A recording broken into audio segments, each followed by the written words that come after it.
Welcome to another CEO Wisdom podcast. We have Megan Bourdages with F. She's a fractional chief sales officer and a VP sales at AMB International. She's got over 17 years of sales experience. And yeah, she's worked with Fortune 500 companies and in the SaaS industry as well. So this one's going to be a fun one, people. This podcast is presented to you by podpire.com. If you want to start and scale your podcast, go to podpire.com. Megan, welcome to the pod. Tell me a bit more about yourself and AMB International. Yeah, thanks, Charles. So a little bit about myself. I've been in sales, as you mentioned, for about 17 years. The last 10 of which I've spent in a SaaS environment. And primarily working with HR technologies and essentially building and scaling sales programs. So anything from working with startups to help them launch kind of a go-to-market function, and to Fortune 500 and helping them refine their sales programs, coach their sellers and their sales leaders. So the SaaS space specifically is one that I know and love. And at AMB International, we support those organizations wherever they are along their sales evolution, whether it's, like I said, a startup or a larger firm just looking to make a few tweaks. So what prompted you to pivot from corporate to having your own company? Yeah, so I actually met with a mentor of mine, and we were talking about the next step of my career. And she had mentioned, or she had asked me, what is it that you like to do? And I thought that was a super interesting question. We don't really think about that often, right? What is it we actually like to do? And I shared with her that I love to build and I love to fix things. So for me, coming into an organization where I get to build and fix and move on and let that organization take it from there and scale from there is the best part of what I get to do now and want to do. Staying in long term is less of an interest to me than getting something fixed and built and moving on. So that's why I pivoted away from the corporate world, and now I get to work with lots of different clients. So I usually work with anywhere from 2 to 4 clients at a time, working on various projects for them, but in that build and fix capacity. And who do you work with? What type of clients? Yeah, so I have primarily it's SaaS and the HR space, so a lot of HR tech companies. But I work with very well-funded companies to long-term kind of bootstrapped organizations as well. And then I have one customer that is very, very early stage startup. So really, they run the gamut in the type of customers that I work for. How do you get in touch with them? How do you close new customers? Yeah, so for me, because I've been in the HR tech space for 10 years, I've built a really good network for myself, and really reaching out to people that I've worked with to see who they know. And usually it's getting an introduction to a chief commercial officer, a CEO, or a founder. And because a lot of people have sales challenges, right? Whether it's a challenge in getting leads or a challenge in how do we present our product to the market, or, we have a great product, but our sellers just can't sell it. Sales problems you can kind of find in any organization, right? So usually when I get an introduction, there's some sort of need to fix or adjust something in a company's sales process. And when you enter a company, is it always different or does it always start with a problem? And is that problem often lead gen or it's more around the closing side of things? Yeah, so for me, I don't really focus on lead gen specifically myself. Mine's more on the sales side of things, so post lead. But yeah, usually a company comes to me and they know that they have a problem somewhere in their sales funnel. So, whether they say, listen, the sales message that we're going to market just isn't working and it's not resonating with our customers. So I'll go in, I'll look at their product, think about how we need to market that in a sales conversation. What does the sales process need to look like? What are supporting collateral for sellers?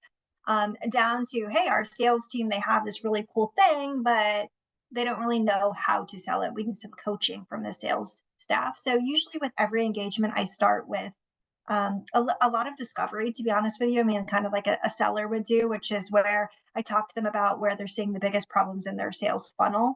And then we talk about how I would work with them specifically on those areas within the funnel that they're experiencing the most pain. And is that an audit? Is that like right before you actually start? And yeah, how many clients can you handle? Because it looks like heavy, all the responsibilities. Yeah, so I wouldn't onboard two clients at the same time because there is definitely this audit piece that happens. So usually before we sign an agreement, I do some discovery work with them, right? What are they thinking the problem is? And I'll set a plan. But usually that plan includes a couple of weeks or a set amount of hours of me listening to sales calls, looking at their collateral, understanding their product. So I'll do kind of an around the world tour, as you would do if you were starting with a new company and you had an onboarding experience. I go through a condensed onboarding experience, and then I'll come back to that leadership team and say, yeah, this is the problem that you have in the funnel, and here's how we're going to fix it.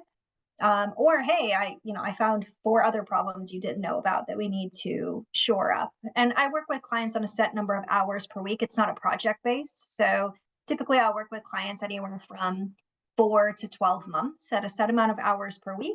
And then they guide me as they see fit with my hours per week. So we'll usually start with the highest priority items, and then we can get into more of a steady state before I launch off to another client. Right. And what's the dealio? Like, do they pay you a salary? What's the difference between a fractional VP sales and an actual VP sales? Yeah, so it's the amount of time that they pay me. So they pay me for a set amount of hours per week that's agreed upon. So you can think of it as a salary, but it's based off the hours that they select. So I have some customers that use me for 25 hours a week, some that use me for 5. And a lot of times with these organizations, especially smaller organizations or startups, they can't afford someone like me full time with my experience, right? So they kind of have a choice. They can choose someone with less experience full time that might not get them all the way to where they want to go with a lot less experience that's going to take a long time to get to ramp. Or they can choose someone like me that within a couple of weeks I'm starting to solve major problems, and I work less, but the time and the efficiency is much, much greater. So for me, I don't work with any client full time. The max that I'll do usually per week is about 20 to 25 for the client, because I do work with multiple folks. And how much do you charge them for what time frame? So it just depends. I mean, my rate varies. So they would need to reach out to me to talk about their problems and how many hours per week. Of course, the more hours per week is a little bit more cost efficient for them than if they were to choose me just for, let's say, 5 hours a week. Okay, and is it more expensive than a VP sales or less? What are the advantages? Yeah, so the advantage is the experience, right? So you can choose someone that you might pay for 40 hours a week, where you're paying me the same rate, but I'm working less. But it's based off of, what do you want and how fast do you want to grow your business? A typical VP of sales in tech lasts about 14 to 16 months, right? It's a very, very short tenure for VP of sales in the space. So a lot of times it's because organizations they choose the wrong fit for them, right? They choose someone with a little less experience or someone that doesn't really know their space. And what happens is they're churning that VP in 12 months or 14 months or 16 months.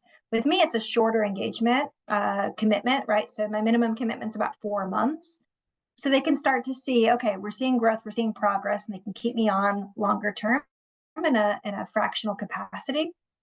Or I get them set up and I help them hire the perfect permanent VP of sales for them long term, because I know this space so well. So that's why I typically focus on HR tech or SaaS based organizations, because I do know it so well. And I can help them hire my permanent replacement over time as well. So the advantage is really experience. And then there's a lower stakes involved, right? When you're working at a minimum contract of 14 months versus 14 to 16 months, and you're churning that role. And what's the KPI when they hire you? Like after 6 months, what are they expecting? So it depends on what our initial problems were. So, it could be, hey, we want to increase our average ACV on our deals over time, or we want to improve our win rate. And a lot of times they don't even know what their win rates should be. So they come to me and they say, hey, we think it should be this, but is that the right target? So a lot of times I'm starting with setting expectations for the space that we're in, setting the deal stages up for them, and then talking about where we are today and where we should be ultimately. And then I track performance over time to say, hey, our win rate was this when I started, but really I know I can get you to Y. We track that over time. Or our ACV is starting here because our sellers are underselling our product, but really you have growth potential to much higher number. And so we'll track those things over time. And why not an agency, for example? Because I believe like more in charge of everything, so you're accountable for like the full department. Do you hire agencies under you sometimes? No, so it's typically me because of my experience, right? I am so into this space so well that a lot of times agencies lack very specific industry experience that is required, I think, in a SaaS space, especially when it's HR tech, which is very specific buyer, very specific buyer persona. So for me, I like to keep it to myself, but I do have folks that work with AMB International as coaches, to where if I'm implementing a program, I have coaches that I know that do really well implementing sales programs and coaching to that I can bring in for specific engagements that maybe it's a little bit lower price, but I know that the work they do is very good. And then I do partnerships with BDR lead generation folks. I do partnerships with, there's fractional marketers that I'm in, and fractional chief human resource officers. So sometimes I'll get into an organization and I'll say, listen, you have a lead generation problem, and that's not what I focus on. Or you have, a really bad culture. You really need to bring someone in to kind of help with that. So I look at the full landscape, and then I'll pull in, I would say, more partners than agencies, people that I work with and that I trust to support my customer through avenues that I don't. Why are fractionals the future of work? Yeah, so the fractional thing is really grown over the last 12 months, and we're really seeing tons of news on fractional being the growth of the future. It's because a lot of times when you hire someone that's full-time, sometimes they can lack the experience that you need, and you have people like me that are very experienced that you want access to, but you can't pay for full-time. So especially as we see startups and some bootstraps organizations that they're kind of they've hit a plateau, whether it's with sales or any other department, with lead gen or marketing, they've hit this plateau that they just can't get over. Is they need the expertise that I would bring, but again, they can't afford that full time. So they want that expertise in a small dose where the efficiency is high, because I can typically get done in 20 weeks what maybe a counterpart of mine that has less experience could do in 40 hours a week. And then it also helps with finding fit, right? So executives in tech are churning at rates that are completely unbelievable. We see a lot of churn in executives because it's about finding that right fit. So when you commit to a fractional, it's less stakes, right? You can commit for a short amount of time, see how it is, and then continue on the agreement if you want, without having a full-time employee that you need to exit in kind of an awkward way in the future. And why is churn at an all-time high? Is it because there's more offers out there? Is it because it's getting harder? Is it a culture thing? Gosh, that's a really tough question to answer. I think that it is along the lines of everything that you've just described. I think to start, there are sometimes when a new, and I can speak from a VP of sales specifically, but as in a sales environment, a lot of times when there's round of fundings or boards, sometimes expectations of the VP of sales and the board are misaligned, and a VP of sales might accept a job offer that they know is a little bit unrealistic because it's a job and they'll get in there and they'll do their best. And sometimes there's not that immediate, shoring up of expectations in the hiring process to say, this is where we are as a starting place. This is where we expect you to be. This is the timeline we expect you to achieve that. I don't think that conversation happens enough. So I think that a lot of executives come into situations that they haven't set reality well with the executive team or the board. So there's always this misalignment. I think there are a lot of offers out there as well. I think that, right now there's a lot of movement. So there are a lot of opportunities for leaders to go elsewhere. And then I think culture too, right? We're seeing some offices do return to work, which people don't really want. We've had such a nice remote work environment since COVID. And I think that companies that are pushing that culture will employ the best people. So I think that there's no real answer to that, Charles, other than it's kind of a combination of all of those things. How do you make sure to coach a new sales team adequately, whether it's SDRs, whether it's AEs? Like, what are tips that you use in the SaaS world to get these team members up to speed? Yeah, that's a really good question because coaching and training is probably one of my most favorite things to do. Is deliver sales enablement. So when I go into, I would say 90% of the organizations that I engage with, if I go in and I look at their sales team right now, the sales team is largely undertrained and undertouched, meaning that they don't get a lot of one-on-one time with their manager. There's no real training other than a book that people lightly follow. So when I come in, a lot of what I do is to set some sort of sales framework, right? The process that we're all going to follow, a language that is all common, and that we talk about that very often. The next thing that I do is set up weekly one-on-ones with everyone that is really a third, a third, a third. And that's kind of a format that I follow. We're talking about pipeline, but we're also talking about personal things, and we're also talking about coaching opportunities, because a lot of times sellers aren't given any coaching during one-on-ones. It's all a pipeline review, which is a mistake. And then the next thing that I work on is I set an hour aside every single week to do sales enablement. And that's just pure sales training. It's not pipeline review. It's not talking about company-wide happenings. It is pure sales training that builds upon each other. So we start with sales framework and we go all the way through things like multitasking and or not multitasking, multi-threading, and more advanced techniques as we progress. But I hold that time as sacred. Every single week for an hour, sales leaders should be training their sales teams in a way that is consumable, that builds upon the earlier sessions, and that eventually gets them to sales success. So I think for me, there's such a low focus on that in most organizations, where we just expect sellers to come in that have experience and hit their number, versus taking them down to the basics and focusing on that multiple times a week and holding training time as sacred time on everyone's calendar. What are your top goals for this year? So my top goals for this year would be to onboard a couple of new clients. So I am luckily kind of fully booked right now. But as the year progresses, to onboard a couple of additional clients, and then hit numbers for my clients that I've proposed to hit, which we're all on target, which is great. But for me, it's not only onboarding, but also just getting organizations where they start seeing success. One of the best things that happens to me and is really fulfilling is when I get messages from CEOs, from founders, from account executives, as I'm trailing off my experience, to say, oh my God, thank God you came in. We couldn't have done this without you. I'm seeing so much success. Those are the things that really I really inspire me as well. So I would love to keep having those moments and those experiences with my clients where I'm leaving and they say, wow, I can't believe how much we've accomplished in a short amount of time.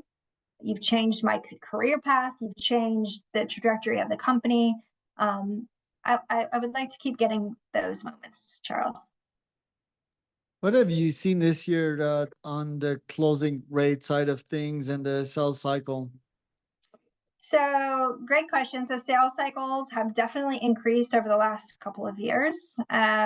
So it depends on what deal size we're talking about. Large enterprise, of course, is always usually a 6, 9, 12, 18-month process, which we see extend.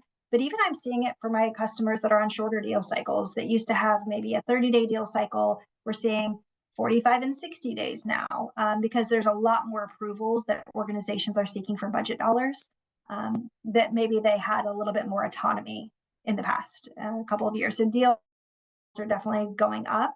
And then what was the second part of your question? The close rate.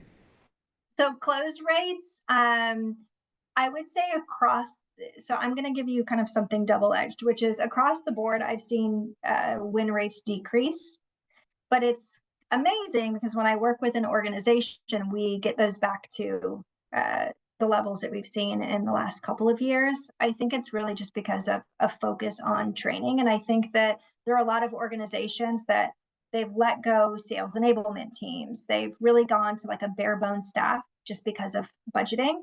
And what happens then is we stop focusing on training, we stop focusing on coaching, and we're kind of in this desperate mode, and we start to see the win rates decline.